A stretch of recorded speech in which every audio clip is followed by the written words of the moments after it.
अस्सलामुअलैकुम रहमतुल्लाहि व बरकातुहू। नाज़रीन इकराम, मोहसिन नकवी साहब की गज़ल। चुभते अश्कों से बुझी आंखें न चमकाया करो, कांच के टुकड़ों से अपना दिल न बहलाया करो। चुभते अश्कों से बुझी आंखें न चमकाया करो, मुझको फुर्सत नहीं मिलती खुद अपने आप से, रूठने वालों मुझे अब याद कम आया करो। चुभते अश्कों से बुझी आंखें न चमकाया करो।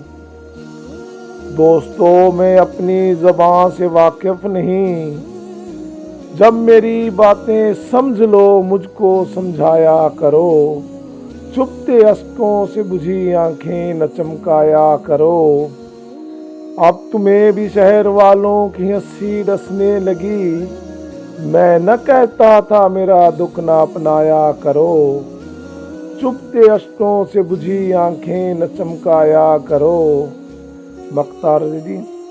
कल थके हारे परिंदों ने नसीहत की मुझे, कल थके हारे परिंदों ने नसीहत की मुझे, शाम ढल जाए तो मौसम तुम भी घर जाया करो।